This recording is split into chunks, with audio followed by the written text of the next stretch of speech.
It is believed that only one intelligent species exists on Earth, and that is Homo sapiens. However, there are hypotheses that other intelligent entities exist in our solar system and on Earth, living among us. With so many conspiracy theories out there, it's hard to keep track of them all. Welcome to What We Know, where we try to uncover the histories and mysteries of the world by presenting all different theories out there, and the only narrative we push is this. Here's what we know, make up your own mind. According to the University of Nottingham, there must be at least 30 active extraterrestrial civilizations in our galaxy. However, the critical question is, did any of them attempt to contact Earth's inhabitants? Well, no official records of the same exist among us. However, a few government officials have verbally verified the extraterrestrial contact and their regular visits to our planet. In 1837, the Scottish scientist Thomas Dick estimated that there are at least 22 billion aliens living on every surface of the solar system. He had a grand idea, which was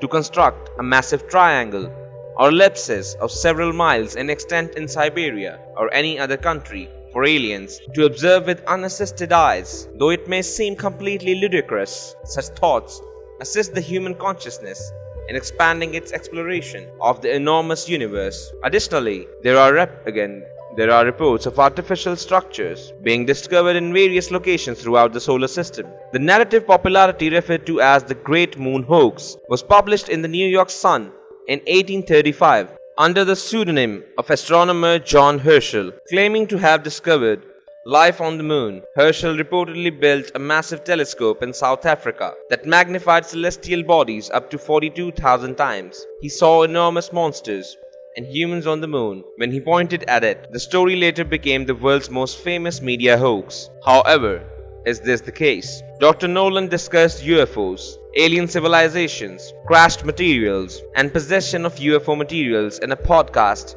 with Lex Fridman, a research scientist, a lecturer at MIT. Fridman asked Dr. Nolan, "How many alien civilizations are there in the universe?" He replied, "Innumerable. I would just be surprised. What a waste of all that space, just for us. What kinds of empires have risen and fallen across that space that we'll never know about? And isn't that sad, to not know about something so grand? Could any alien race be in contact with human race?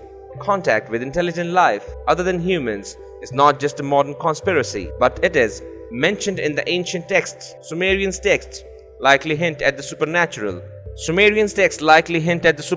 Beings that came from heaven. This was even highlighted by the former Apollo astronaut Al Warden. We are the aliens, but we just think they are somebody else. But we are the ones who came from somewhere else, because somebody else had to survive, and they got into little spacecraft.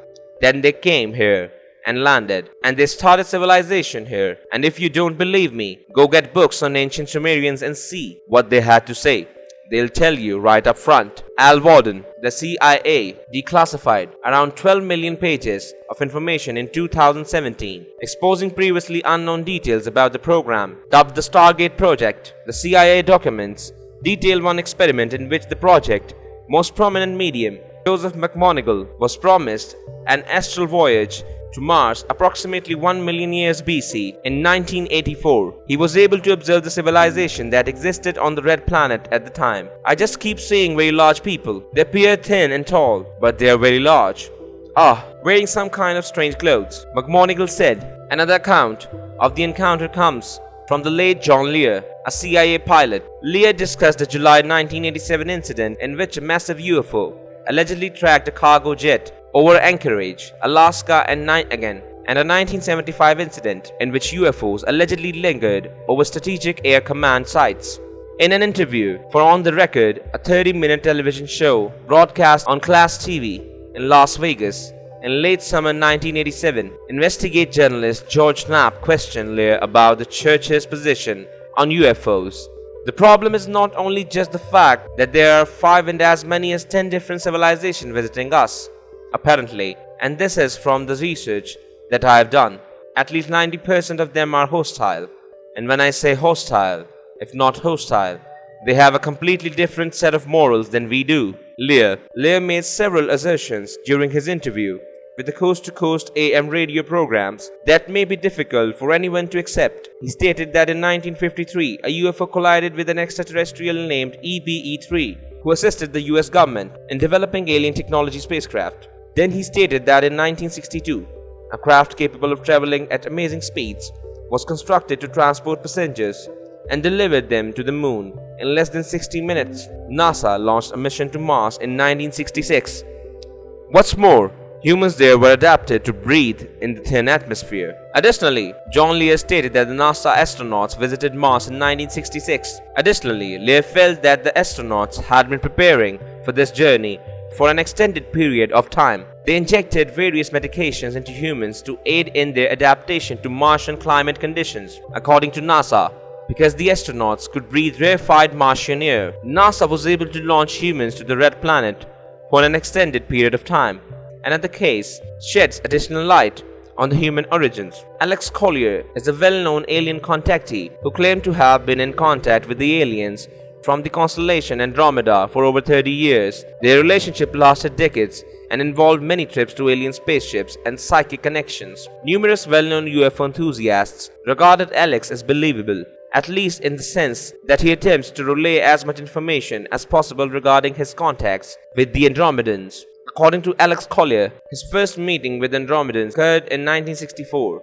He had been in frequent and persistent communication with them since 1985. In 1993, he began attending seminars where he began sharing with the public the information he acquired from the aliens. In 1997, he received a threat from unknown individuals ordering that he cease distributing the material. He took it really seriously and remained silent until 2002. Collier stated in his last lecture before retiring from the UFO lecture circuit in 2002 that the ancient alien race, known as founders, are responsible for creating the environments on planets and making them habitable. According to the Andromedans and Pleiadians, this ancient alien race is known as the Pachal. He even stated that the aliens are capable of removing moons in order to shift the planet's orbit around the sun in order to regulate the amount of radiation. According to reports, Andromedans are capable of creating a solar system. Collier asserts that humans are comprised of 22 extraterrestrial races. In 1994, he stated in an interview that all human existence originated in the constellation Lyra. He stated that the Andromeda aliens were identical to humans in every manner. They stood between 4 to 8 feet tall and possessed white and blue skin. He even discussed the missing children, the impending New World Order, the evil forces' grip over world leaders, the presence of reptilian aliens, our religions, and the Earth's and universe's history. Considering the Collier case, there may be some truth in the statement made by former Canadian Minister of Defense Paul Hellyer that aliens not only exist but are present on Earth among humans. He stated that 4 alien species have been visiting Earth for thousands of years. Paul Hellyer, who possessed high governmental authority during the Cold War in the 1960s, claimed to have discovered for definite the existence of aliens during his military service. According to him, aliens have been visiting the Earth for millennia. The behavior of extraterrestrials toward humans is classified into 2 categories: positive and negative. In the instance of astronaut Edgar Mitchell, the aliens are described as non-violent, whereas Lear describes them as hostile. Humans may come into contact with both friendly and hostile alien civilizations. William Tompkins, one of the most secretive scientists in the United States, talked about the role of alien intelligence in a secret space program in his book, Selected by Extraterrestrials: My Life in the Top Secret World of UFOs, Think Tanks, and Nordic Secretaries. He addressed 2 distinct alien species: Draco, whose stated goal was to eradicate mankind from the planet, and Nordics, who aided the US in launching the Apollo program. If you enjoy this video and want to see more like it, please consider subscribing to us and hitting the like button. Feel free to write a comment below and suggest which theory you want to see next. If you'd like to further support this channel, please consider joining. Our membership link will be found in the description box below. We appreciate your support, and as always, thanks for watching.